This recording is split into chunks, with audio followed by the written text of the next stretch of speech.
O Inter recebeu proposta por um dos seus destaques. Conforme o jornalista Caemota, do Globo Esporte, o Inter recebeu uma proposta do Besiktas pelo atacante Wesley. O Wesley, que é uma grata surpresa no Internacional. Chegou sem nenhuma badalação e hoje é um dos principais jogadores do time. Conforme essa informação, a proposta do Besiktas é de 7 milhões de euros. Só que lembrando, o Inter tem 50% do passe do Wesley, pagou 2 milhões de euros por 50%. Os outros 50% ainda pertencem ao Palmeiras. Então, nessa proposta de 7 milhões de euros, o Inter receberia 3 milhões e meio. Quase o dobro do que pagou para trazer o Wesley. Só que como é um jogador que está muito valorizado, é um dos principais jogadores do time do Internacional, o Inter não aceitou a proposta. E quer mais? O Inter quer 15 milhões de euros pelo Wesley. Então, mais do que o dobro da proposta do Besiktas. Essa foi a contraproposta do Internacional. Paga 15 milhões? Leva ele. Mas é importante destacar, 15 milhões não para o Internacional. 15 milhões no todo. Ou seja, o Inter ficaria com 7 milhões e meio de euros pelo Wesley. É óbvio, eu duvido muito que o Besiktas chegue nesse valor. É um valor muito mais alto do que oferecido inicialmente por um jogador que sim, tá bem, só que, repito, é um valor altíssimo. Então eu acredito que o Inter já jogou esse valor lá em cima porque sabe que não vai vender. A janela do futebol turco fecha agora no dia 13 de setembro, então o Besiktas, se quiser o jogador, vai ter que correr contra o tempo. Repito, acredito que não vai chegar nesse valor, até vai fazer uma contraproposta o Internacional, oferecer um pouco a mais do que os 7 milhões de euros, só que o Inter quer mais do que o dobro do que eles ofereceram inicialmente. E de verdade, embora seja muito dinheiro, torcedor colorado, eu acho que seria um tiro no pé do Internacional vender o Wesley nesse momento, porque é um dos principais jogadores do time e hoje é o único jogador incisivo no ataque do Internacional, aquele jogador do drible, da velocidade. Então seria um tiro no pé, porque o Inter voltaria a depender do Wanderson, e o Wanderson, embora não seja jogador ruim, não estava fazendo um bom ano de 2024 e está mais no departamento médico do que jogando. Então acho que o Inter tem que fazer essa força para realmente segurar o Wesley, pelo menos até o final desse ano, pelo menos até chegar à próxima janela de transferências e poder contratar um outro jogador pro lugar. Só que tem um outro lado nessa história também. Porque embora eu acho que o Inter precise segurar o jogador e realmente está valorizando ele, colocando o valor lá em cima, recusando essa primeira proposta do Besiktas, o Inter precisa vender jogadores. O Inter conta com vendas de jogadores para bater pelo menos essa meta apresentada no Conselho no final do ano passado, essa meta para esse ano de 2024 de vendas de jogadores. O Inter, mesmo se tivesse vendido o Vitão, como estava muito bem encaminhado, ainda assim não bateria essa meta, mas chegaria próximo. Porém, não conseguiu vender o Vitão. As coisas deram errado. Então, o Inter vai precisar vender jogadores. Acredito que sim, vai segurar o Wesley até o final da temporada, assim como o Vitão também vai ficar no Inter até o final dessa temporada, mas pelo menos chegando lá no final do ano vai ser obrigado a vender algumas peças importantes de maneira um pouco mais rápida para pelo menos bater essa meta. E antes da gente seguir com as informações, um convite para ti, que é bom de palpite, gosta de apostar, cria tua conta hoje mesmo lá na KTO. Tu criando a tua conta com o link que tá na descrição desse vídeo, tu ganha 20% de bônus no teu primeiro depósito. Pode ganhar até R$100 a mais no teu primeiro depósito. Então aproveita, cria tua conta clicando no link que está na descrição desse vídeo. Eu encerro agora esse papo contigo, torcedor colorado, falando sobre alguns bastidores que eu apurei. Eu conversei com algumas pessoas com bom fluxo no vestiário do Internacional desde o último domingo. Afinal, o Inter, além de demonstrar muita garra, muita raça e que vem demonstrando nessas últimas partidas, o Inter fez o melhor jogo do ano, pelo menos ao meu ver. Então eu tentei entender o que está acontecendo, o que ocasionou tamanha mudança, não somente de postura, mas também técnica no Internacional, assim, de uma hora para outra.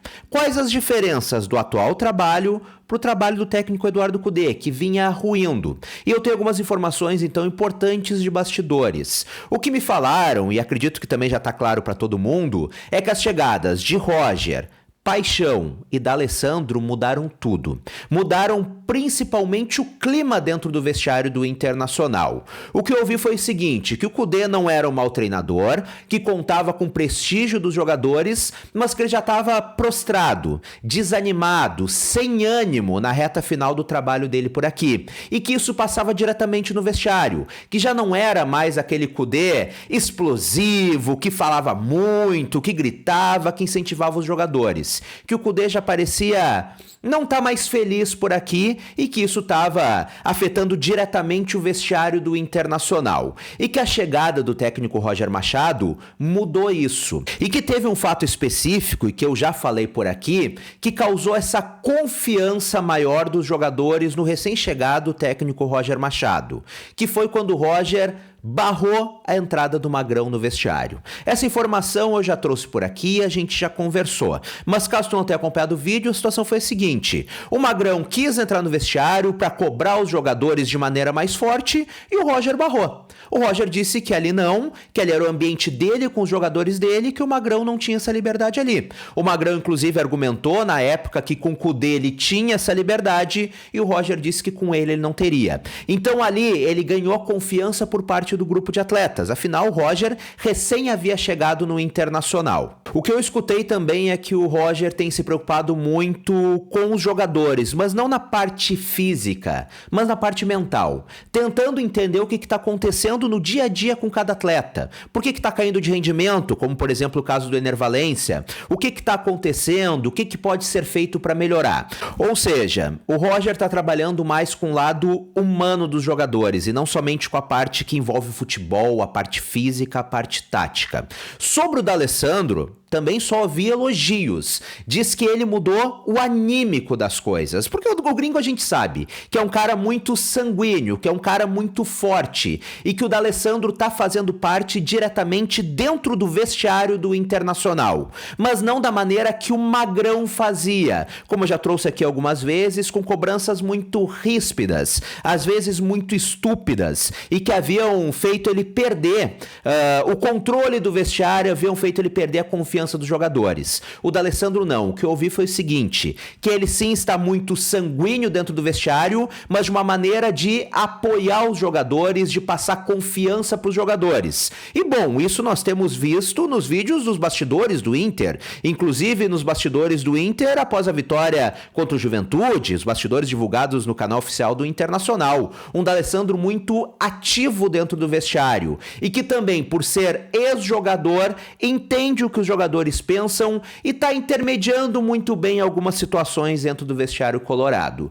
E por último, Paulo Paixão. É inegável, a preparação física do Inter melhorou. É claro, a gente tem que falar que o Inter está tendo as semanas livres para treinar. Então, obviamente, o Inter tem mais tempo para recuperar a parte física, que também estava com uma defasagem diante de tudo que aconteceu das enchentes no Rio Grande do Sul. E a palavra que eu ouvi para definir o Paulo Paixão foi paizão.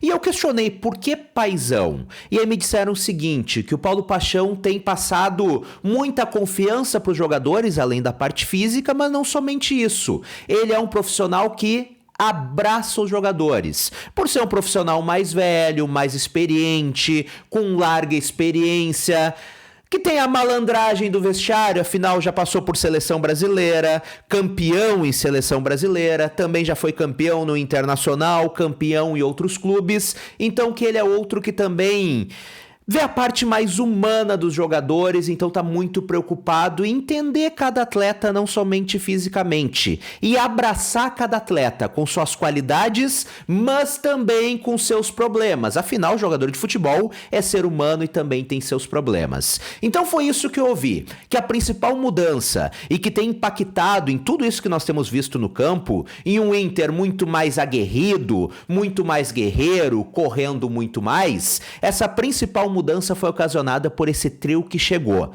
cada um com as suas individualidades. Se vai dar certo lá na frente, se o Inter realmente vai conseguir converter isso em resultados melhores, isso o futebol vai dizer. Mas é inegável que eu ouvi dos bastidores do Internacional é que o clima tá muito diferente, muito mais leve e muito mais confiante com Roger Machado, Paulo Paixão e D'Alessandro. E agora eu quero a tua opinião aqui nos comentários. comentários. O que tu acha desses 3 profissionais? Tu também tem reparado dentro do campo essas mudanças? Comenta por aqui pra gente trocar aquela ideia bacana de sempre. E te convido também a ser membro do canal. Se tu quer apoiar esse canal, a seguir com esse jornalismo independente, colorado e sem rabo preso com ninguém, considera te tornar membro por aqui. Clica aqui embaixo no botão Seja Membro e vem conhecer os planos. Tem uma série de benefícios muito bacanas pra ti. Um grande abraço, até a próxima e tchau, tchau!